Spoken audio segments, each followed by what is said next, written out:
আসসালামু আলাইকুম। বিভিন্ন ধরনের ভাতা ও উপবৃত্তির একটি চমৎকার সুখবর জানব।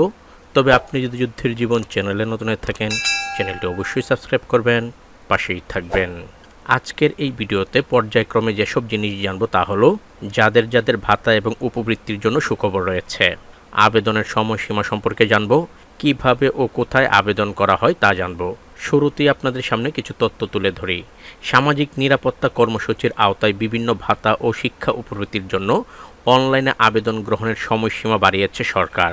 কারিগরি জটিলতা, সফটওয়্যার জটিলতা, ইন্টারনেট সংযোগ ও বিদ্যুৎ বিভ্রান্তের কারণে নির্ধারিত সময়ের মাধ্যমে যারা আবেদন করতে পারেননি তাদের সুবিধার্থে আগামী ৩১ আগস্ট ২০২৬ পর্যন্ত আবেদনের সুযোগ দেওয়া হয়েছে। গত ১৫ই আগস্ট সমাজসেবা অধিদপ্তরের সামাজিক নিরাপত্তা অধিশাখা থেকে এ সংক্রান্ত একটি জরুরি বিজ্ঞপ্তি প্রকাশ করা হয়। সমাজসেবা অধিদপ্তরের সামাজিক নিরাপত্তা বিভাগের পরিচালক মোহাম্মদ মুশাররফ হোসেনের স্বাক্ষরিত এই বিজ্ঞপ্তিতে সময়সূচির তথ্য নিশ্চিত করা হয়েছে। বিজ্ঞপ্তিতে বলা হয় ২০২৬-২৭ অর্থবছরে বয়স্ক ভাতা, বিধবা ও স্বামী নিগৃহীতা নারী ভাতা, প্রতিবন্ধী ভাতা ও শিক্ষা উপবৃত্তি এবং আনসার জনগোষ্ঠীর জীবনমান উন্নয়ন কর্মসূচির আওতায় হিজড়া, বেদে, অনগ্রসর জনগোষ্ঠী ও চা শ্রমিকদের ভাতা ও শিক্ষা উপবৃত্তির জন্য অনলাইনে আবেদন গ্রহণের সময়সীমা পূর্বে ১ থেকে ১৫ই আগস্ট ২০২৬ পর্যন্ত নির্ধারিত ছিল। তবে মাঠ পর্যায়ে কর্মকর্তা ও আবেদনকারীদের কাছ থেকে জানা যায়, সফটওয়্যার, ইন্টারনেট ও বিদ্যুৎ সমস্যার কারণে অনেকেই নির্ধারিত সময়ে অনলাইনে আবেদন করতে পারেননি। এ কারণে আবেদনকারীদের সুবিধার্থে আবেদন সময়সীমা ৩১ আগস্ট ২০২৬ পর্যন্ত বাড়ানো হয়েছে। যেসব ভাতা ও উপবৃত্তির আবেদনের সময় বাড়ল। বিজ্ঞপ্তি অনুযায়ী ২০২৬-২৭ অর্থবছরে সামাজিক নিরাপত্তা কার্যক্রমের আওতায় মোট ৫ ধরনের ভাতা ও শিক্ষা উপবৃত্তির জন্য নতুন করে আবেদনের সুযোগ পাচ্ছেন যোগ্য সুবিধাভোগীরা।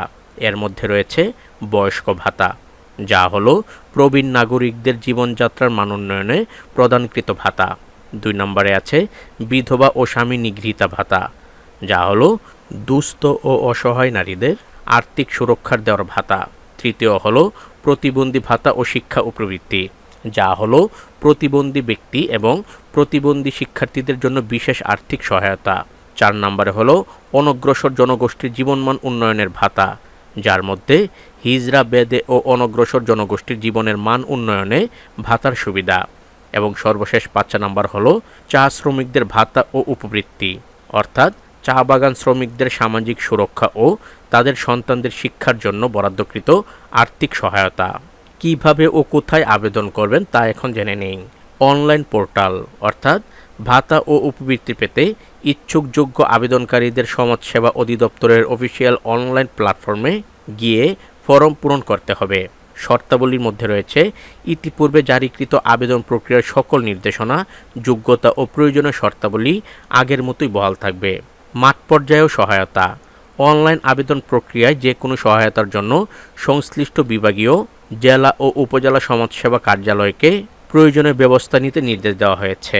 অর্থাৎ বিভাগীয়, জেলা ও উপজেলা সমাজসেবা কার্যালয় থেকেও সাহায্য নেওয়া যাবে। অর্থাৎ যারা অনলাইন আবেদনে অসুবিধায় রয়েছেন তারা সংশ্লিষ্ট সমাজসেবা কার্যালয়তে সরাসরি যোগাযোগের নির্দেশ দেওয়া হয়েছে। তো আজ এ পর্যন্তই, দেখা হবে অন্য এক নতুন ভিডিওতে। ততক্ষণ পর্যন্ত সবাই ভালো থাকবেন, সুস্থ থাকবেন। আল্লাহ হাফেজ।